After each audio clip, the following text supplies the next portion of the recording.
Hi Shep, this is Claire. How are you? It's really lovely to see you. Welcome everybody, and thank you for joining me for my interview with the expert. And today I've got the pleasure and the honor to welcome Shep Hyken. Hi.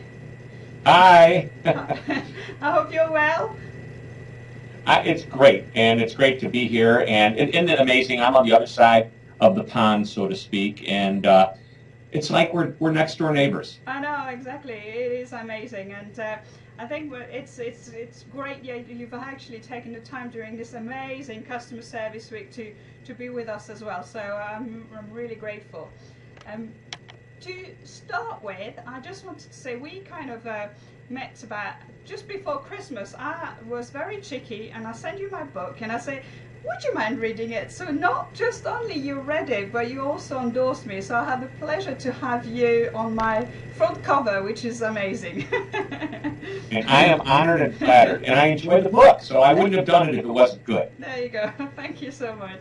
So I just want to introduce you a little bit to the audience. For those who don't know you, you are a global customer service guru, you're a media personality, award-winning speaker, New York Times and Wall Street Journal best-selling authors, and you've written several books, including Amaze Every Customers Every Time. So you work with companies, small or big, across the world, and what you do is just help them really delivering amazing customer service.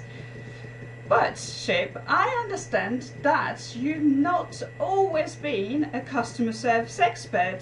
You were once a magician, is that correct? I was. It still am. I mean, it's kind of like once you are, you are. There's no getting around it. I still do card tricks. Oh, excellent.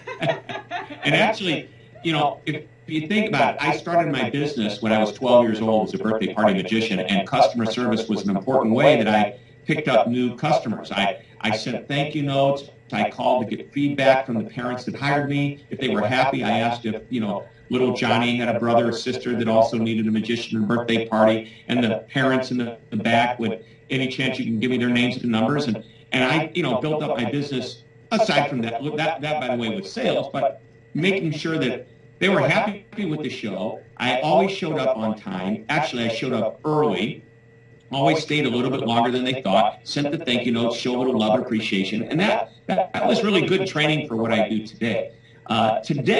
One of the concepts that I love to talk about is about managing the moments of truth, which is not my concept. Jan Carlson, we give credit to him when he ran Scandinavian Airlines. He turned around that airline with that concept, managing every interaction that employees have with the passenger. But I talk about the positive moments of truth are moments of magic. And I tie in a little bit of magic to make it fun. That's the sugar to make the medicine go down. But more importantly, it's a pretty serious concept. What is that magic? And that is being better than average all the time. And when you're predictably better than average all the time, you're creating a great customer experience. Yes, I think I talk about this when businesses say to me, oh, we think we're good. And I'm like, well, is good enough? Do you really just want to be good? Don't you just want to be incredible, exceptional, amazing? And that's where you kind of really go the next step, isn't it?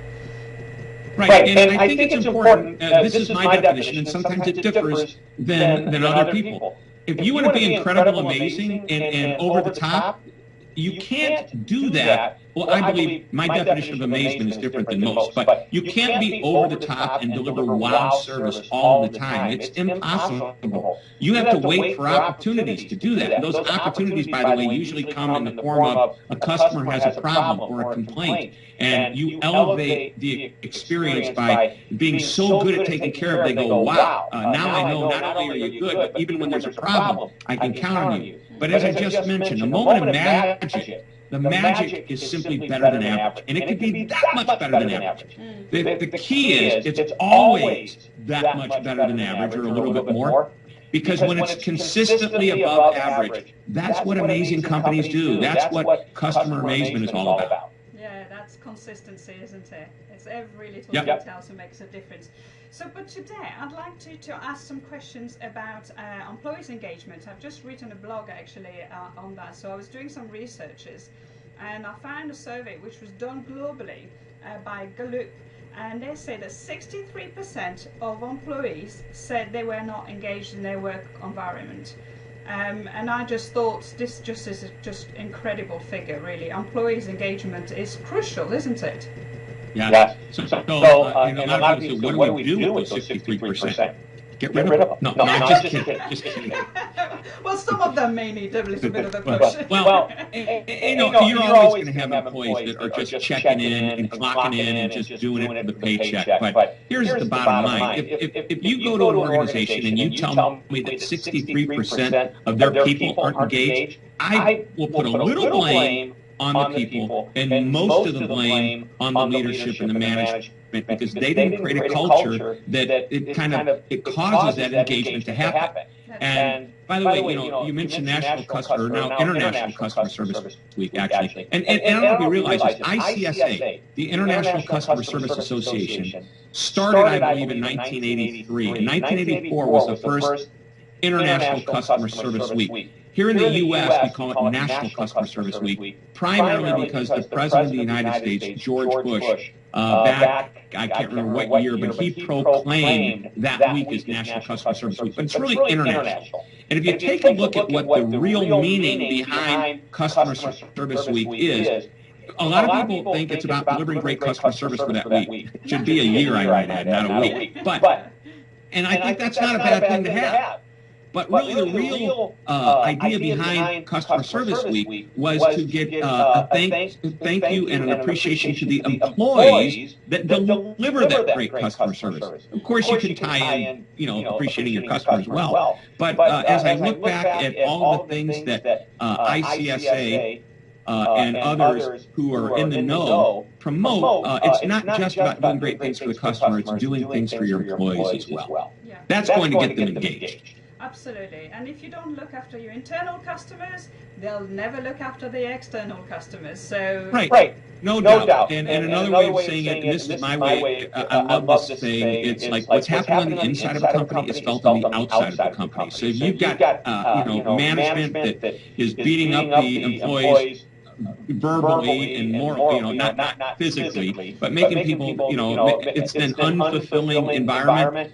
Guess what? Customers going to feel it. Now, conversely, you could have 100 people, and let's just say you have 100 people in the company, and only one person out of 100 isn't acting as fully engaged as they should. If I'm a customer and I get that one person that day, that person is going to reflect upon all 99 other people. And I'm going to say, boy, the people there aren't very friendly. And it wasn't the people. It was the person. And it happened to be just that one person that wasn't properly trained or was a bad hire, and we didn't spot it fast enough, and we let them erode relationships for as long as they're there.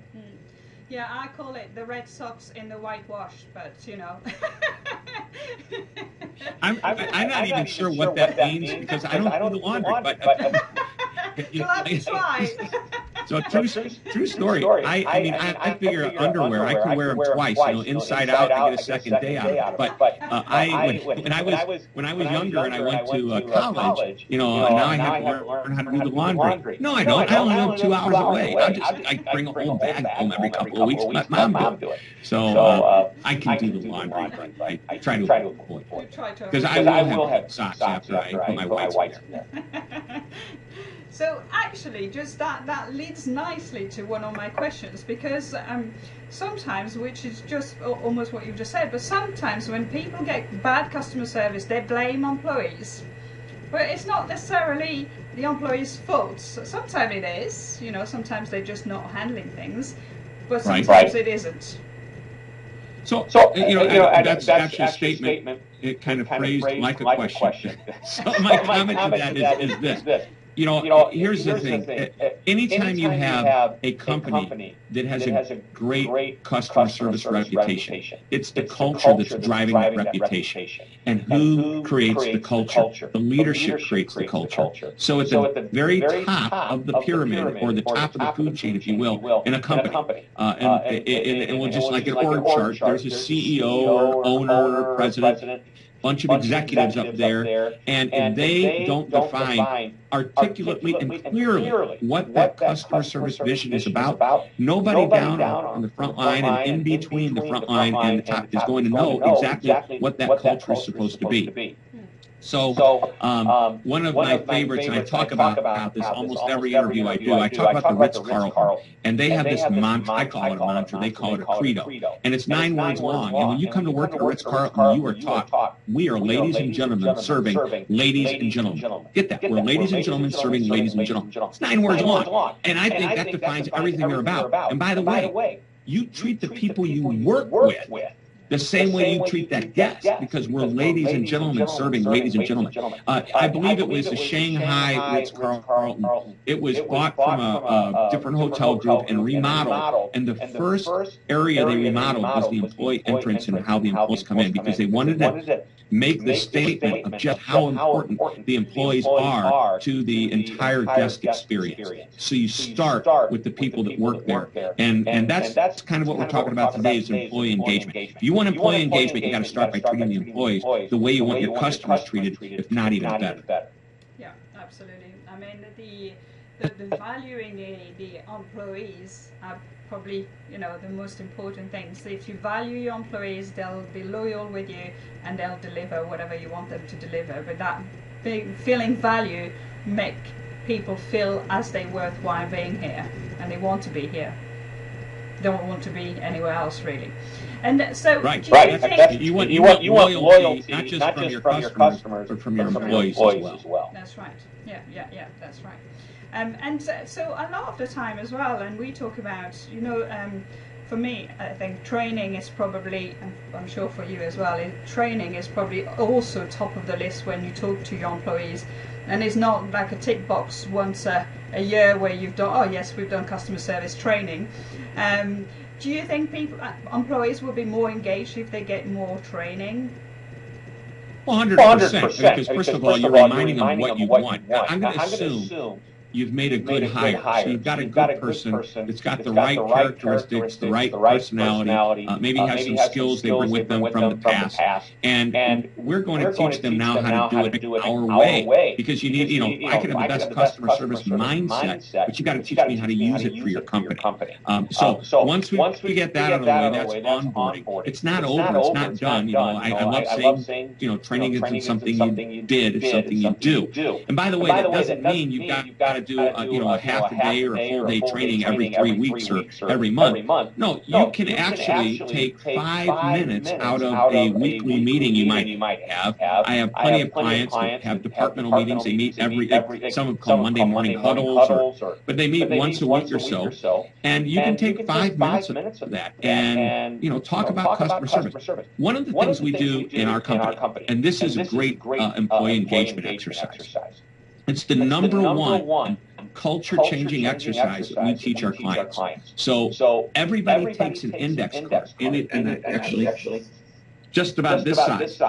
Ours have a little logo that say Moments of Magic on them, and we call it the Moments of Magic exercise, where you write down when you created a positive experience for either an internal or external customer. Internal customer is somebody that depends on you. External customer, that's obvious, somebody that pays us for goods and services. And everybody writes down once a week when they created this moment. And it doesn't matter. It could be something as simple as, I returned my call to this person really quickly. They were just so excited because they said, nobody ever calls us back this fast. Well, that's a moment of magic. And we get others where somebody said, I got a call. They needed a trainer. They had a trainer scheduled for next week, and the trainer broke his leg. They called us, and we said we'd be happy to do it. And not only that, they had a budget that was less than what we would charge, but they were in a lurch. We went ahead and did it for them anyway. Now, that is a true above and beyond moment of magic. And by the way, the customer had a problem. It wasn't a complaint. It was a problem. We stepped up and served them. So you get everything that runs the gamut from the really simple to sometimes pretty extreme. We do this every week with everybody that works here. And we have clients that have thousands of employees that do this every week or at least once a month. And they say this is great because they have been able to create best practice manuals. And it all comes from employees saying what they're doing, not us teaching employees what to do, which is pretty cool. Yeah, yeah. And it also touches them at the emotional level, doesn't it? Because when they've done that and they look at it and think, you know what, I've done that. I was just amazing. I did that, you know, and it just boosts that whole emotion inside, doesn't it? And thinking that they are part of it and they can change things, they can do things. Right. So imagine that I don't know how familiar you are with Zappos.com. You know who they are over there? Oh yeah, famous. They're best. I love saying, you know, I was with a group of an audience that everybody from A to Z, from Amazon to Zappos, which is pretty cool. Anyway, the cool thing is Zappos has this culture book. Are you familiar with the culture book? No. If not, you can actually go on Amazon and buy the culture book. And at the end of every year, they ask every employee to share what they feel, you know, their contribution to the culture, what they feel the culture is about at Zappos. It's a great book.